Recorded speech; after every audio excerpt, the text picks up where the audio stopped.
ನಿಮ್ಮಲ್ಲಿ ಒಂದು ಕಳಕಳಿಯ ಮನವಿಯನ್ನು ಮಾಡ್ಕೊಂಡಿದ್ದಾರೆ.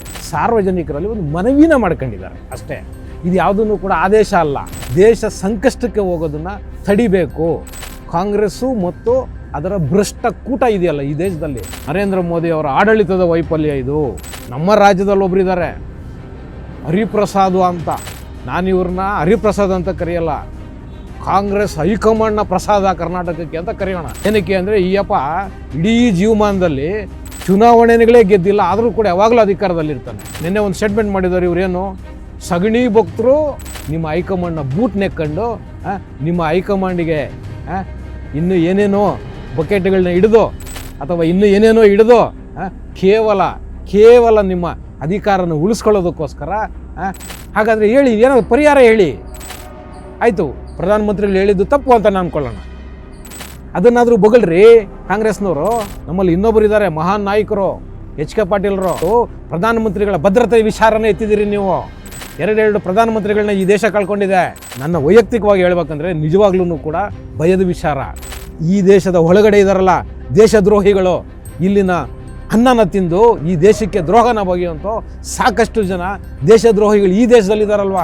ಇದು ಕಣ್ರಿ ದೇಶ ನಡೆಸುವ ಒಬ್ಬ ನಾಯಕನಿಗಿರ್ಬೇಕಾಗಿರೋ ಗುಣಗಳು. ಇನ್ನೊಂದು ಆಶ್ಚರ್ಯ ಏನು ಗೊತ್ತಾ, ಮತ್ತು ತಲೆ ಬಗ್ಸೋವಂಥ ಕೆಲಸ ಏನು ಗೊತ್ತಾ, ಆ ಮನುಷ್ಯ ರೋಡಲ್ಲಿ ಹೋದರೆ ನಾಯಿನೂ ಬಗಳಲ್ಲ. ಅಂಥವ್ರ ಹಿಂದೆ 20-30 ಕಾರುಗಳು ಹೋಗುತ್ತೆ ಕಣ್ರಿ. ಅಂಥವ್ರಿಗೆಲ್ಲ ಭದ್ರತೆ. ತಲೆನಲ್ಲಿ ಒಂಚೂರು ಕಬರಿ ಇಟ್ಕೊಳ್ಳಿ, ನಾನು ಹೇಳ್ತಿರೋದು ಕೇಳಿಸ್ಕೊಳ್ಳಿ. ನೀವೆಂಥ ಸುಳ್ಳರು, ನೀವೆಂಥ ದೇಶದ್ರೋಹಿಗಳು. ಬದುಕು ಶುರು ಮಾಡೋದೆ ಆ ಗಂಜಲ ಮತ್ತು ಸಗಣಿಯಿಂದ ಕಣ್ರಿ. ಯಾಕೆಂದರೆ 60% ಜನ ಈ ದೇಶದಲ್ಲಿ ರೈತರು ಕಣ್ರಿ. ಈ ದೇಶದ ಜನ, ಈ ದೇಶದ ಮತದಾರ ಇದ್ದಾನಲ್ವ, ತುಂಬ ಪ್ರಬುದ್ಧ ಕಣ್ರಿ, ತುಂಬ ಪ್ರಬುದ್ಧ ಅವನು. ಈ ದೇಶ ಸಂಕಷ್ಟಕ್ಕೆ ಹೋಗ್ತಿದೆ, ಈ ದೇಶ ಅಪಾಯಕ್ಕೆ ಹೋಗ್ತಿದೆ ಅನ್ನೋವಾಗ ಪ್ರತಿ ಬಾರಿನೂ ಕೂಡ ಈ ದೇಶದ ಜನ ಈ ದೇಶದ ಜೊತೆ ನಿಂತಿದ್ದಾರೆ ಕಣ್ರಿ. ಕತ್ತೆ ಬಾಲ ಕುದುರೆ ಜುಟ್ಟು. ಆದರೆ ಜನರನ್ನ ದಾರಿ ತಪ್ಪಿಸ್ಬೇಡಿ. ಈ ದೇಶ ಇವತ್ತು ಸದೃಢವಾಗಿದೆ. ಹೌದು, ಇಡೀ ಜಗತ್ತು ಈ ದೇಶದ ಕಡೆ ನೋಡ್ತಿದೆ. ನರೇಂದ್ರ ಮೋದಿ ವೈಫಲ್ಯ, ಸರ್ಕಾರದ ವೈಫಲ್ಯ, ನರೇಂದ್ರ ಮೋದಿ ಅವರು ರಾಜೀನಾಮೆ ಕೊಡಬೇಕು, ಇವೆಲ್ಲ ಹೇಳಿಕೆಗಳು. TV ವಿಕ್ರಮದ ಪ್ರೀತಿಯ ನೋಡುಗರಿಗೆ ಟ್ಯಾಕ್ಸಿವಾಲಾ ಕಾರ್ಯಕ್ರಮಕ್ಕೆ ಸ್ವಾಗತ. ನಾನು ನಿಮ್ಮ ನರಸಿಂಹಮೂರ್ತಿ. ವೀಕ್ಷಕರೇ, ನಿಮಗೆಲ್ಲ ಗೊತ್ತಿರೋಂಗೆ ಇತ್ತೀಚಿನ ದಿನಗಳಲ್ಲಿ ತುಂಬ ದೊಡ್ಡ ಮಟ್ಟದಲ್ಲಿ ಸದ್ದು ಮಾಡ್ತಿರೋದು ಪ್ರಧಾನಮಂತ್ರಿ ನರೇಂದ್ರ ಮೋದಿಯವರು ನಿಮ್ಮಲ್ಲಿ ಒಂದು ಕಳಕಳಿಯ ಮನವಿಯನ್ನು ಮಾಡ್ಕೊಂಡಿದ್ದಾರೆ. ಏನಪ್ಪ ಅಂದರೆ, ಬಂಗಾರ ಖರೀದಿನ ಕಮ್ಮಿ ಮಾಡಿ, ಪೆಟ್ರೋಲ್ ಡೀಸೆಲ್ನ ಬಳಕೆನ ಕಮ್ಮಿ ಮಾಡಿ, ಉಳಿತಾಯನ ಮಾಡಿ, ಆಮೇಲೆ ಅಡಿಗೆ ನಾವೇನು ಎಣ್ಣೆನ ಉಪಯೋಗಿಸ್ತೀವಲ್ವ ಅವನ್ನೆಲ್ಲನೂ ಕೂಡ ಮಿತವಾಗಿ ಬಳಸಿ ದೇಶ ಸಂಕಷ್ಟದ ಕಡೆ ಹೋಗ್ತಾ ಇದೆ. ಹಾಗಾಗಿ ನೀವುಗಳು ನಮ್ಮ ಜೊತೆಯಲ್ಲಿ ಕೈ ಜೋಡಿಸ್ಬೇಕು ಅಂತ ಸಾರ್ವಜನಿಕರಲ್ಲಿ ಒಂದು ಮನವಿನ ಮಾಡ್ಕೊಂಡಿದ್ದಾರೆ ಅಷ್ಟೇ. ಇದು ಯಾವುದನ್ನು ಕೂಡ ಆದೇಶ ಅಲ್ಲ. ಪ್ರಧಾನಮಂತ್ರಿಗಳು ವರ್ಕ್ ಫ್ರಮ್ ಹೋಮ್ ಆಗಲಿ, ಡೀಸೆಲ್ ಪೆಟ್ರೋಲ್ನ ಮಿತವಾಗಿ ಬಳಸಿ, ಮೆಟ್ರೋ ಮತ್ತು ಸಾರ್ವಜನಿಕ ಸಾರಿಗೆಗಳೇನಿದೆ, ಕಾರ್ಪೂಲಿಂಗ್ ಅಂತ ವ್ಯವಸ್ಥೆಗಳೇನಿದೆ ಅಪಾರ್ಟ್ಮೆಂಟ್ಗಳಲ್ಲಿ, ಇಂಥವನ್ನು ಬಳಸೋದ್ರ ಮುಖಾಂತರ ದೇಶ ಸಂಕಷ್ಟಕ್ಕೆ ಹೋಗೋದನ್ನು ತಡಿಬೇಕು ಅಂತ ಹೇಳಿ ಸಾರ್ವಜನಿಕರಲ್ಲಿ, ಮತದಾರರಲ್ಲಿ ಈ ದೇಶದ ಪ್ರಧಾನಮಂತ್ರಿಗಳು ಮನವಿನ ಮಾಡಿದ್ದಾರೆ. ಆದರೆ ಇವತ್ತಿನ ಈ ದೇಶದ ವಿರೋಧ ಪಕ್ಷಗಳು, ಅದರಲ್ಲೂ ವಿಶೇಷವಾಗಿ ಕಾಂಗ್ರೆಸ್ಸು ಮತ್ತು ಅದರ ಭ್ರಷ್ಟ ಕೂಟ ಇದೆಯಲ್ಲ ಈ ದೇಶದಲ್ಲಿ, ಅವರುಗಳು ಇವತ್ತು ದೊಡ್ಡ ಮಟ್ಟದಲ್ಲಿ ಸರ್ಕಾರದ ಮೇಲೆ ಆರೋಪಗಳನ್ನ ಹೊರಿಸ್ತಿರೋದೇನು, ಸರ್ಕಾರದ ವೈಫಲ್ಯ, ನರೇಂದ್ರ ಮೋದಿ ಅವರ ಆಡಳಿತದ ವೈಫಲ್ಯ ಇದು. ಇವತ್ತು ಡಾಲರ್ನ ಬೆಲೆ ಆಕಾಶಕ್ಕೆ ಹೋಗ್ತಾ ಇದೆ, ಈ ರೀತಿ ದೊಡ್ಡ ಮಟ್ಟದಲ್ಲಿ ಇವತ್ತು ಆರೋಪಗಳನ್ನ ಮಾಡ್ತಿದ್ದಾರೆ. ಇದ್ರ ಜೊತೆಯಲ್ಲಿ ನಮ್ಮ ರಾಜ್ಯದಲ್ಲಿ ಒಬ್ಬರಿದ್ದಾರೆ ಹರಿಪ್ರಸಾದ್ ಅಂತ. ನಿಮಗೆಲ್ಲ ಚಿರಪರಿಚಿತರು. ನಾನು ಇವ್ರನ್ನ ಹರಿಪ್ರಸಾದ್ ಅಂತ ಕರೆಯಲ್ಲ, ಕಾಂಗ್ರೆಸ್ ಹೈಕಮಾಂಡ್ನ ಪ್ರಸಾದ ಕರ್ನಾಟಕಕ್ಕೆ ಅಂತ ಕರೆಯೋಣ. ಹೌದು, ಏನಕ್ಕೆ ಅಂದರೆ ಈಯಪ್ಪ ಇಡೀ ಜೀವಮಾನದಲ್ಲಿ ಚುನಾವಣೆಗಳೇ ಗೆದ್ದಿಲ್ಲ, ಆದರೂ ಕೂಡ ಯಾವಾಗಲೂ ಅಧಿಕಾರದಲ್ಲಿರ್ತಾನೆ. ಆ ಕಾರಣಕ್ಕೋಸ್ಕರ ಕರ್ನಾಟಕಕ್ಕೆ ಕಾಂಗ್ರೆಸ್ ಹೈಕಮಾಂಡ್ನ ಪ್ರಸಾದ ಈ ಹರಿಪ್ರಸಾದ್. ಇವ್ರದ್ದು ಏನು, ನಿನ್ನೆ ಒಂದು ಸ್ಟೇಟ್ಮೆಂಟ್ ಮಾಡಿದ್ದಾರೆ, ಇವರೇನು ಸಗಣಿ ಭಕ್ತರು ಆಮೇಲೆ ಗಂಜಲ ಭಕ್ತರು ಬೇಕಾದರೆ ನರೇಂದ್ರ ಮೋದಿಯವರು ಹೇಳಿದ್ದನ್ನು ಫಾಲೋ ಮಾಡ್ಕೊಂಡು ಜೀವನ ಮಾಡಿಬಿಡ್ತಾರೆ, ಆದರೆ ಜನಸಾಮಾನ್ಯರು ಹೆಂಗೆ ಬದುಕೋದು ಅಂತ. ಮಿಸ್ಟರ್ ಹರಿಪ್ರಸಾದ್ ಅವರೇ, ಕಾಂಗ್ರೆಸ್ ಪ್ರಸಾದ್ ಅವರೇ, ಹೇಳ್ತೀನಿ ಕೇಳಿಸ್ಕೊಳ್ಳಿ. ಈ ದೇಶದ 60% ಜನರು ತಮ್ಮ ಬದುಕನ್ನು ಶುರು ಮಾಡೋದೇನೆ ಸಗಣಿ ಮತ್ತು ಗಂಜಲದಿಂದ ಕಣ್ರಿ. ನಿಮಗೆ ಹೆಂಗ್ರಿ ಅರ್ಥ ಆಗಬೇಕು? ಈ ಸತ್ಯ ನಿಮಗೆ ಹೆಂಗ್ರಿ ಅರ್ಥ ಆಗಬೇಕು? ಕೇವಲ ನಿಮ್ಮ ರಾಜಕಾರಣದ ಅಸ್ತಿತ್ವನ ಉಳಿಸ್ಕೊಳ್ಳೋದಕ್ಕೆ ನಿಮ್ಮ ಹೈಕಮಾಂಡ್ನ ಬೂಟ್ ನೆಕ್ಕೊಂಡು ನಿಮ್ಮ ಹೈಕಮಾಂಡಿಗೆ ಇನ್ನೂ ಏನೇನೋ ಬಕೆಟ್ಗಳನ್ನ ಹಿಡಿದು ಅಥವಾ ಇನ್ನೂ ಏನೇನೋ ಹಿಡಿದು ಕೇವಲ ನಿಮ್ಮ ಅಧಿಕಾರನ ಉಳಿಸ್ಕೊಳ್ಳೋದಕ್ಕೋಸ್ಕರ ನಿಮ್ಮ ಹೈಕಮಾಂಡಿಗೆ ಈಗೆಲ್ಲ ಕೆಲಸಗಳನ್ನ ಮಾಡ್ಕೊಂಡು ನಿಮ್ಮ ರಾಜಕೀಯ ಅಸ್ತಿತ್ವನ ಉಳಿಸ್ಕೊಂಡಿದ್ದೀರಲ್ಲ, ನಿಮಗೆ ಹೆಂಗ್ರಿ ಗೊತ್ತಾಗಬೇಕು? 60% ಜನ ತಮ್ಮ ಬೆಳಗಿನ ಬದುಕನ್ನು ಶುರು ಮಾಡೋದೇ ಸಗಣಿ ಮತ್ತು ಗಂಜಲದ ಜೊತೆಗೆ ಕಣ್ರಿ, ಸಗಣಿ ಮತ್ತು ಗಂಜಲದ ಜೊತೆಗೆ. ಈ ಸತ್ಯಗಳು ನಿಮಗೆ ಗೊತ್ತಿದ್ರೆ ನೀವು ಯಾಕ್ರಿ ಚುನಾವಣೆಯಲ್ಲಿ ಸೋಲ್ತಿದ್ರಿ? ಹರಿಪ್ರಸಾದ್ ಅವರೇ, ನೀವು ಯಾಕ್ರಿ ಚುನಾವಣೆಯಲ್ಲಿ ಸೋಲ್ತಿದ್ರಿ? ಇಷ್ಟಕ್ಕೂ ಏನು ರೀ ಪ್ರಧಾನಮಂತ್ರಿಗಳ ಮನವಿ? ಹೇಳ್ರಿ, ಯಾಕೆ ಹಿಂದೆ ಕಾಂಗ್ರೆಸ್ ಅವ್ರೇನು ಮಾಡ್ಕೊಂಡೇ ಇಲ್ವಾ? ಹೇಳ್ರಿ, ಈ ದೇಶದ ಪ್ರಧಾನಮಂತ್ರಿಗಳಾಗಿದ್ರಿ ಹಿಂದೆ ಇಂದಿರಾ ಗಾಂಧಿ ಅವರು. ಅವರೇನು ಸಾರ್ವಜನಿಕರಲ್ಲಿ ಮನವಿ ಮಾಡಿರಲಿಲ್ವಾ? ಮತದಾರರಲ್ಲಿ ನಿಮ್ಮ ಹತ್ರ ಇರೋ ಬಂಗಾರನ ಕೊಡಿ ಅಂತ ಕೇಳಿರಲಿಲ್ವಾ? ಲಾಲ್ ಬಹದ್ದೂರ್ ಶಾಸ್ತ್ರಿಗಳು ಕಂಡ್ರೆ ಈ ದೇಶದ ಅತ್ಯಂತ ಶ್ರೇಷ್ಠ ಪ್ರಧಾನಮಂತ್ರಿಗಳು ಕಾಂಗ್ರೆಸ್ನವರೇ, ಅವ್ರು ಕೇಳಿಲ್ವೇನ್ರಿ? ದೇಶ ಸಂಕಷ್ಟಕ್ಕೆ ಹೋಗ್ತಿದೆ, ಒಂದೊತ್ತಿನ ಊಟನ ಬಿಡಿ ಅಂತ ಕೇಳಿಲ್ವೇನ್ರಿ? ಏನ್ರಿ ತಪ್ಪಿದೆ? ಇಲ್ಲ, ಇವತ್ತು ಏನು ಪ್ರಧಾನಮಂತ್ರಿಗಳು ಹೇಳ್ತಿದ್ದಾರೆ, ಸಾರ್ವಜನಿಕರಲ್ಲಿ ಏನು ಮನವಿ ಮಾಡ್ತಿದ್ದಾರೆ, ಇದು ತಪ್ಪು ಅನ್ನೋದಾದರೆ ಸರಿ ಯಾವುದು ಹೇಳ್ರಿ? ಹೇಳ್ರಿ, ನಿಮ್ಮ ತಲೆನಲ್ಲಿ ಏನಾದರೂ ಇದೆಯೇನ್ರಿ? ಇವತ್ತು ದೇಶ ಇನ್ನೂ ಸಂಕಷ್ಟಕ್ಕೆ ಹೋಗಿಲ್ಲ, ಸಂಕಷ್ಟಕ್ಕೆ ಹೋಗೋ ಎಲ್ಲ ಅವಕಾಶಗಳು ಇದೆ. ಏನಕ್ಕೆ ಅಂದರೆ ಮಧ್ಯ ಪ್ರಾಂತ್ಯದಲ್ಲಿ ನಡೀತಿರೋ ಯುದ್ಧದ ಕಾರಣದಿಂದ ದೇಶ ಸಂಕಷ್ಟಕ್ಕೆ ಹೋಗುತ್ತೆ. ಹಾಗಾದರೆ ಹೇಳಿ, ಏನಾದರೂ ಪರಿಹಾರ ಹೇಳಿ. ಆಯಿತು, ಪ್ರಧಾನಮಂತ್ರಿಗಳು ಹೇಳಿದ್ದು ತಪ್ಪು ಅಂತ ನಾನು ಅನ್ಕೊಳ್ಳೋಣ, ಸರಿ ಯಾವುದನ್ನು ಹೇಳಿ ಹೋಗಲಿ. ಯಾವುದು ಸರಿ? ಹಂಗಾದರೆ ಅದನ್ನಾದರೂ ಬೊಗಳ್ರಿ ಕಾಂಗ್ರೆಸ್ನವರು, ಹೇಳಬೇಕಲ್ಲ. ಅದನ್ನಾದರೂ ನೀವು ಹೇಳ್ತಿರೋ ಸರಿ ಇಲ್ಲ, ಎಲ್ಲರೂ ಈಗ ಹೆಂಗೆ ಉಪಯೋಗಿಸ್ತಿದ್ದಾರೆ, ಇಂಧನ ಆಗಲಿ ಬಂಗಾರನ ಹೆಂಗೆ ಖರೀದಿ ಮಾಡ್ತಾ ಹಂಗೆ ಖರೀದಿ ಮಾಡಲಿ, ಅಡುಗೆ ಎಣ್ಣೆ ಹಂಗೆ ಉಪಯೋಗ ಮಾಡಲಿ, ವರ್ಕ್ ಫ್ರಮ್ ಹೋಮ್ ಬೇಡ, ಜನ ಹಂಗೆ ಓಡಾಟ ಮಾಡಲಿ. ಆದ್ರೂ ಕೂಡ ಇದನ್ನು ಈ ಒಂದು ಮಾನದಂಡಗಳನ್ನ ಇಟ್ಕೊಂಡು ಹೋದರೆ ಈ ದೇಶಕ್ಕೆ ಏನೂ ಸಂಕಷ್ಟ ಇಲ್ಲ ಅಂತ ಸಲಹೆಗಳನ್ನ ಕೊಡ್ರಿ. ಸಲಹೆಗಳನ್ನ ಕೊಡಿ. ವಿರೋಧ ಪಕ್ಷದಲ್ಲಿ ಇದ್ದೀವಿ ಅಂತ ಬರೀ ವಿರೋಧ ಮಾಡೋದಲ್ಲ, ಖಂಡಿತ ತಪ್ಪು. ಹೇಳಿ, ನೀವು ಸಲಹೆಗಳನ್ನ ಕೊಡಿ. ನರೇಂದ್ರ ಮೋದಿ ಅವರಿಗೆ ಸಲಹೆಗಳನ್ನ ಕೊಡಿ. ಮೋದಿ ಸಾಹೇಬ್ರೆ, ನೀವು ಸಾರ್ವಜನಿಕರಲ್ಲಿ ಇಂಥ ಮನವಿಗಳನ್ನ ಮಾಡ್ಕೋಬೇಡಿ, ದೇಶ ನಿಜವಾಗ್ಲೂ ಸಂಕಷ್ಟಕ್ಕೆ ಹೋಗಲ್ಲ. ಈ ಫಾರ್ಮುಲಾ ಮೇಲೆ ದೇಶನ ತೊಗೊಂಡೋಗಿ, ಈ ಫಾರ್ಮುಲಾ ಮೇಲೆ ಆರ್ಥಿಕತೆಯನ್ನು ತೊಗೊಂಡೋಗಿ ಅಂತ ಹೇಳ್ರಿ. ಅದನ್ನಾದರೂ ಬೊಗಳ್ರಿ.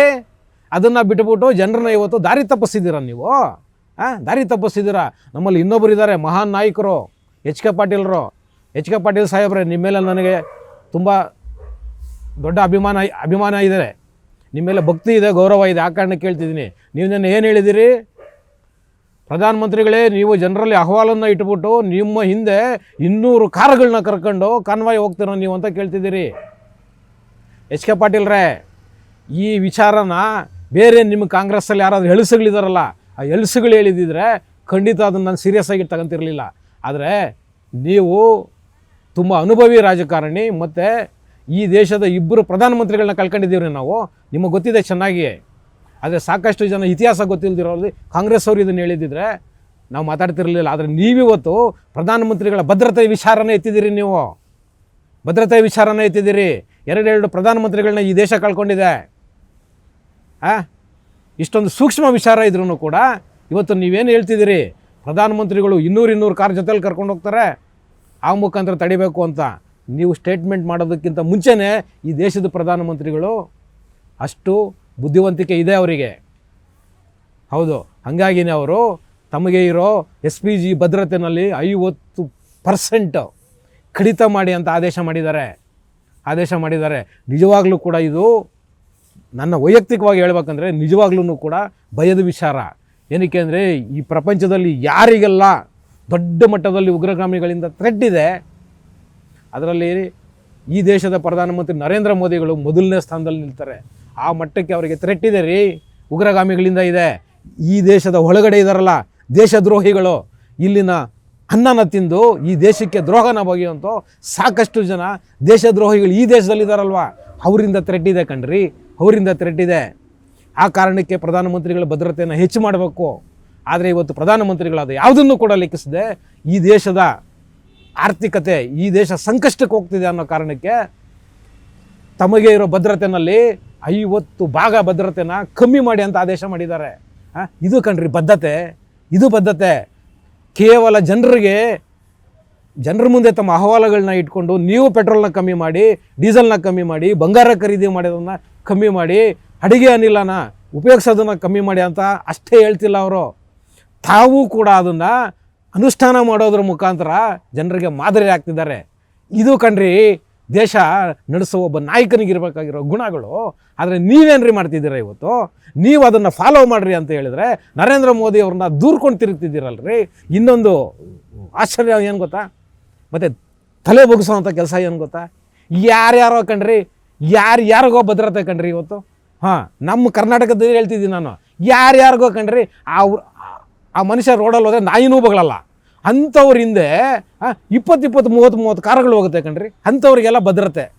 ಎಚ್ ಕೆ ಪಾಟೀಲ್ರೇ, ತಲೆನಲ್ಲಿ ಒಂಚೂರು ಕಬರಿ ಇಟ್ಕೊಳ್ಳಿ, ನಾನು ಹೇಳ್ತಿರೋದು ಕೇಳಿಸ್ಕೊಳ್ಳಿ. ಕೇಳಿಸ್ಕೊಳ್ರಿ. ನಾಯಿ ಬಗಳೋದಿಲ್ಲ ಮನುಷ್ಯ ಹೋದರೆ ರೋಡಲ್ಲಿ. ಅಂಥವ್ರಿಗೆ 10-20 ಕಾರನ್ನ ಕೊಟ್ಟು ಭದ್ರತೆನ ಕಳಿಸ್ತಿರಲ್ರಿ. ಸಾಧ್ಯವಾದರೆ ಇದನ್ನು ತಡೀರಿ. ಇವತ್ತು ಏನ್ರಿ, ಒಬ್ಬ ಮಿನಿಸ್ಟರ್ ಮನೆ ಮುಂದೆ 100-100 ಜನ ಪೊಲೀಸ್ನವರು ಯಾಕ್ರಿ ಬೇಕು? ಏನ್ರಿ ಕಡ್ದು ಕೊಂಪೆ ಹಾಕೋದು ನೀವು? ನಿಮ್ಮನ್ನು ಯಾರು ಕೊಲ್ತಾರ್ರಿ? ನಿಮ್ಮನ್ನು ಹೋಗ್ಲಿ ಏನ್ರಿ ಅಂತ ದೇಶ ಕಟ್ಟಂಥ ಕೆಲಸ ಮಾಡ್ತಿದ್ದೀರಿ ನೀವು? ನಿಮ್ಮನ್ನು ಕೊಲ್ಲೋದಕ್ಕೆ ಯಾಕ್ರಿ ನಿಮ್ಗೆ ಇಷ್ಟೊಂದು ಭದ್ರತೆ?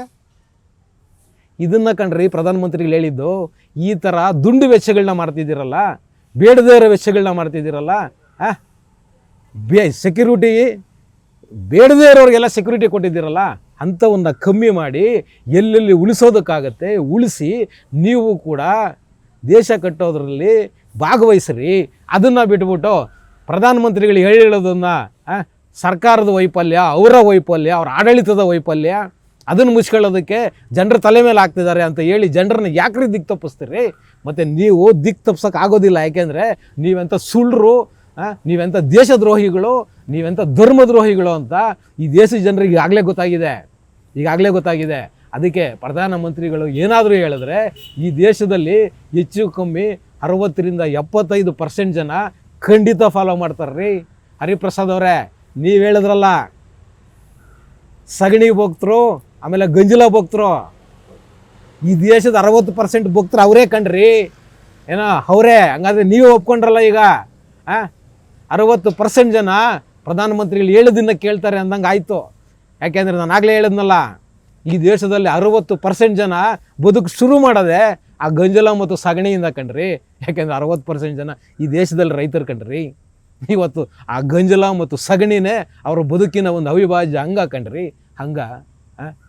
ನಿಮ್ಮಂಥ ಅಯೋಗ್ಯರಿಗೆ ಹೈಕಮಾಂಡ್ ಬೂಟ್ ನೆಕ್ಕೊಂಡು ಅವ್ರಿಗೆ ಬಕೆಟ್ ಹಿಡ್ಕೊಂಡು ತಮ್ಮ ರಾಜಕೀಯನ ಅಸ್ತಿತ್ವನ ಉಳ್ಕೊಂಡು ಜೀವನ ಸಾಧಿಸಿರೋ ನಿಮ್ಮಂಥವ್ರಿಗೆಲ್ಲ ಏನ್ರಿ ಗೊತ್ತಾಗುತ್ತೆ?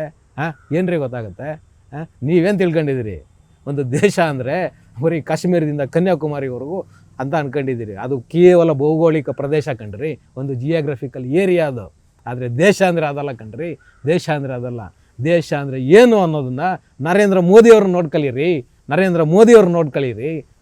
ಇಲ್ಲಿನ ಆಚಾರ ವಿಚಾರ, ಪೂಜಾ ಪದ್ಧತಿಗಳು, ಆಹಾರ ಪದ್ಧತಿಗಳು, ಉಡುಗೆ ತೊಡುಗೆ ಎಷ್ಟಿದೆ ರೀ ಒಂದು ದೇಶ ಅಂದರೆ. ಇದು ಕಣ್ರಿ ದೇಶ. ನೀವು ಅನ್ಕೊಂಡ್ರಂಗೆ ಒಂದು ಜಿಯೋಗ್ರಫಿಕಲ್ ಏರಿಯಾ ಅಲ್ಲ ಕಣ್ರಿ ದೇಶ ಅಂದರೆ. ಅದು ಕೇವಲ ಒಂದು ಜಿಯೋಗ್ರಫಿಕಲ್ ಏರಿಯಾ. ನಮಗೊಂದು ಬಾರ್ಡರ್ ಬೇಕು, ಆ ಕಾರಣಕ್ಕೋಸ್ಕರ ನಾವೊಂದು ಏರಿಯಾ ಮಾಡ್ಕೊಂಡಿದ್ದೀವಿ, ಕಾಶ್ಮೀರದಿಂದ ಕನ್ಯಾಕುಮಾರಿವರೆಗೂ. ಅದು ದೇಶ, ನಿಮ್ಮ ಲೆಕ್ಕದ ದೇಶ. ಆದರೆ ದೇಶ ಅಂದರೆ ಅಷ್ಟೇ ಅಲ್ಲ. ನರೇಂದ್ರ ಮೋದಿಯವರು ಇವತ್ತು ಏನು ಕೇಳ್ತಿದ್ದಾರಲ್ಲ, ಈ ದೇಶದ ಜನರಲ್ಲಿ ಏನು ತಮ್ಮ ಅಹವಾಲುಗಳನ್ನ ಇಟ್ಟಿದ್ದಾರಲ್ಲ, ಖಂಡಿತ ಆ ಅಹವಾಲನ್ನು ಜನ ಸ್ವೀಕಾರ ಮಾಡ್ತಾರೆ. ಯಾಕೆಂದರೆ ಈ ದೇಶದ ಜನ, ಈ ದೇಶದ ಮತದಾರ ಇದ್ದಾನಲ್ವ, ತುಂಬ ಪ್ರಬುದ್ಧ ಕಣ್ರಿ, ತುಂಬ ಪ್ರಬುದ್ಧ ಅವನು. ಈ ದೇಶ ಸಂಕಷ್ಟಕ್ಕೆ ಹೋಗ್ತಿದೆ, ಈ ದೇಶ ಅಪಾಯಕ್ಕೆ ಹೋಗ್ತಿದೆ ಅನ್ನೋವಾಗ ಪ್ರತಿ ಬಾರಿನೂ ಕೂಡ ಈ ದೇಶದ ಜನ ಈ ದೇಶದ ಜೊತೆ ನಿಂತಿದ್ದಾರೆ ಕಣ್ರಿ. ಈ ದೇಶದ ಸರ್ಕಾರಗಳ ಜೊತೆ ನಿಂತಿದ್ದಾರೆ ಕಣ್ರಿ. ಅದು ನಿಮ್ಮ ಕಾಲನೂ ಇರ್ಬೋದು, ಬೇರೆಯವ್ರ ಕಾಲನೂ ಇರ್ಬೋದು, ಅಥವಾ ಈಗಿನ ನರೇಂದ್ರ ಮೋದಿ ಅವ್ರ ಕಾಲನೂ ಇರ್ಬೋದು. ನಿಮಗೆ ಭೇದ ಇರ್ಬೋದು, ಈ ದೇಶ ಹೊಡಿಬೇಕು ಅನ್ನೋ ಆಸಕ್ತಿಗಳು ನಿಮಗಿರ್ಬೋದು. ಆದರೆ ಈ ದೇಶದ ಸಾಮಾನ್ಯ ನಾಗರಿಕರಿದ್ದೀವ ನಮ್ಮಂಥವ್ರು. ಆದರೆ ನಮ್ಮಂಥವ್ರಿಗೆ ಈ ದೇಶ ಸಂಕಷ್ಟಕ್ಕೆ ಹೋದಾಗ ಖಂಡಿತನೂ ಕೂಡ ನಮ್ಮಂಥ ಸಾವಿರಾರು ಲಕ್ಷಾಂತರ ಕೋಟ್ಯಾಂತರ ಹೃದಯಗಳು ಈ ದೇಶಕ್ಕೋಸ್ಕರ ಮಿಡಿಯುತ್ತೆ ಕಣ್ರಿ. ಈ ದೇಶಕ್ಕೋಸ್ಕರ ಮಿಡಿಯುತ್ತೆ.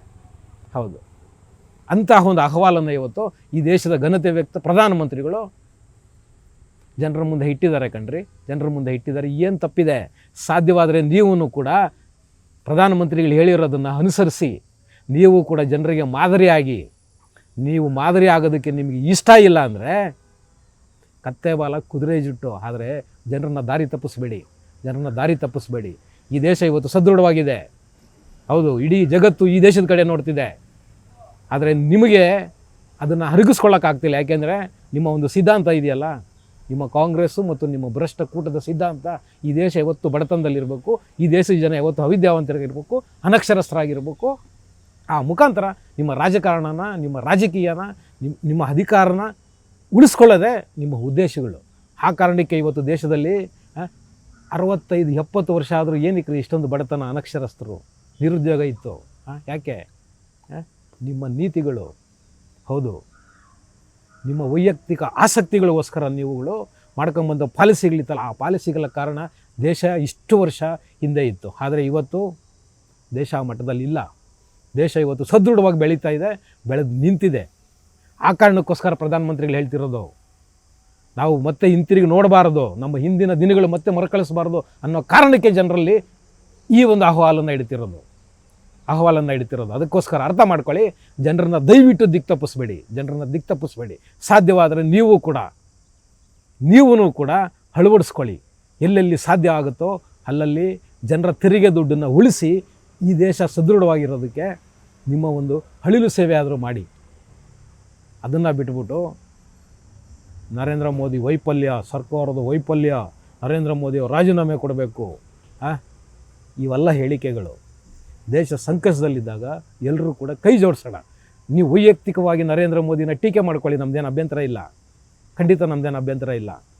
ನೀವು ಇರೋದೇ ರಾಜಕಾರಣ ಮಾಡೋದಕ್ಕೆ ಮಾಡ್ಕೊಳ್ಳಿ, ನಿಮ್ಮ ರಾಜಕಾರಣ ಯಾರು ಬೇಡ ಅಂತಾರೆ. ಆದರೆ ದೇಶ ಸಂಕಷ್ಟಕ್ಕೆ ಹೋಗ್ತಿದೆ, ಇನ್ನೂ ಹೋಗಿಲ್ಲ, ಮುಂದಿನ ದಿನಗಳಲ್ಲಿ ಹೋಗ್ಬೋದು.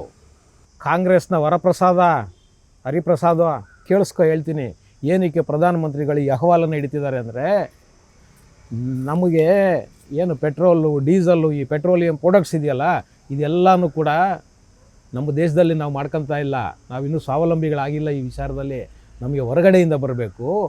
ಮಧ್ಯ ಪ್ರಾಂತ್ಯದಲ್ಲಿ ಯುದ್ಧದ ಕಾರಣ ಇವತ್ತು ಅವು ಬರೋದಕ್ಕೆ ಹಾರ್ಮೋಸ್ ಜಲಸಂಧಿನ ಮುಚ್ಚಿರೋದ್ರಿಂದ ನಮಗೆ ಪೆಟ್ರೋಲ್, ಡೀಸಲ್, ಕ್ರೂಡ್ ಆಯಿಲ್ ಬರೋದಕ್ಕೆ ಕಷ್ಟ ಆಗ್ತಿದೆ. ಆ ಕಾರಣಕ್ಕೆ ಪ್ರಧಾನಮಂತ್ರಿಗಳು ಜನರಲ್ಲಿ ಮನವಿನ ಮಾಡ್ತಿರೋದು, ಈ ಕಷ್ಟದ ಸಮಯದಲ್ಲಿ ಸಹಕರಿಸಿ ಅಂತ.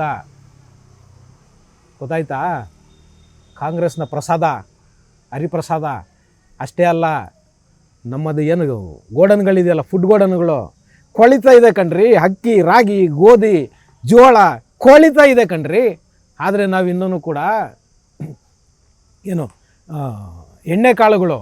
ಎಣ್ಣೆಕಾಳುಗಳಲ್ಲಿ ಸ್ವಾವಲಂಬಿಗಳಾಗಿಲ್ಲ ಕಣ್ರಿ. ನಾವಿನ್ನೂ ಎಣ್ಣೆಕಾಳು ಬೆಳೀತಾ ಇಲ್ಲ ಸಾಕಷ್ಟು. ನಮಗೆ ಬೇಕಾದಷ್ಟು ನಾವು ಬೆಳೀತಾ ಇಲ್ಲ. ಇವತ್ತು ನಾವು ಏನು ಅಡುಗೆಗೆ ಉಪಯೋಗಿಸ್ತೀವಲ್ಲ ಎಣ್ಣೆ, ಆ ಎಣ್ಣೆನೂ ಕೂಡ ನಾವು ಹೊರಗಡೆಯಿಂದ ತೊಗೊಳ್ತಾ ಇದ್ದೀವಿ ರೀ. ಆ ಕಾರಣಕ್ಕೆ ಪ್ರಧಾನಮಂತ್ರಿಗಳು ಜನರಲ್ಲಿ ಅಹವಾಲನ್ನು ಇಟ್ಟಿರೋದು, ಅಡುಗೆ ಎಣ್ಣೆನ ಮಿತವಾಗಿ ಬಳಸಿ ಅಂತ. ಆ ಕಾರಣಕ್ಕೆ ಚಿನ್ನನ ಏನಕ್ಕೆ ಖರೀದಿ ಮಾಡಬೇಡಿ ಅಂತ ಹೇಳ್ತಿರೋದು ಪ್ರಧಾನಮಂತ್ರಿಗಳು ಅಂದರೆ, 9-10% ನಾವು ಏನು ವಿದೇಶಿ ವಿನಿಮಯಕ್ಕೆ ಡಾಲರ್ನ ಇಟ್ಟಿರ್ತೀವಲ್ವ, 9-10% ವಿದೇಶಿ ವಿನಿಮಯಕ್ಕೆ ಡಾಲರ್ ಬಂಗಾರದ ಮೇಲೆ ಹಾಕ್ತಿದ್ದೀವಿ ಕಣ್ರಿ ನಾವು. ಆ ಕಾರಣಕ್ಕೋಸ್ಕರ ಬಂಗಾರ ಖರೀದಿ ಮಾಡೋದನ್ನ ಕಮ್ಮಿ ಮಾಡಿ ಅಂತ ಹೇಳ್ಬಿಟ್ಟು ಪ್ರಧಾನಮಂತ್ರಿಗಳು ಬೇಡ್ಕೊಂತಿರೋದು. ನಿಮಗಿದೆಲ್ಲ ಎಲ್ಲ ಅರ್ಥ ಆಗುತ್ತೆ ಹೇಳಿ ಹರಿಪ್ರಸಾದ್ ಅವರೇ? ಆ ಕಾರಣಕ್ಕೆ ಪ್ರಧಾನಮಂತ್ರಿಗಳು ಜನರ ಮುಂದೆ ಇಟ್ಟಿರೋ ಅಹವಾಲನ್ನು ದಯವಿಟ್ಟು ಸ್ವೀಕಾರ ಮಾಡಿ, ಜನರಲ್ಲಿ ಒಳ್ಳೆಯ ಅಭಿಪ್ರಾಯನ ಹುಟ್ಟಾಕಿ ಈ ದೇಶ ಕಟ್ಟೋದಕ್ಕೆ ನೀವೂ ಕೂಡ ಸಹಕರಿಸಿ ಅಂತ ಹೇಳುವುದರ ಮುಖಾಂತರ ಇವತ್ತಿನ ಟ್ಯಾಕ್ಸಿ ವಾಲನ್ನು ಮುಗಿಸ್ತಾ ಇದ್ದೀನಿ. ಶೇರ್ ಮಾಡಿ, ಸಬ್ಸ್ಕ್ರೈಬ್ ಮಾಡಿ, ಲೈಕ್ ಮಾಡಿ, ಹೆಚ್ಚೆಚ್ಚು ಕಾಮೆಂಟ್ ಮಾಡೋದರ ಮುಖಾಂತರ ನಮ್ಮನ್ನು ಪ್ರೋತ್ಸಾಹಿಸ್ತೀರಿ.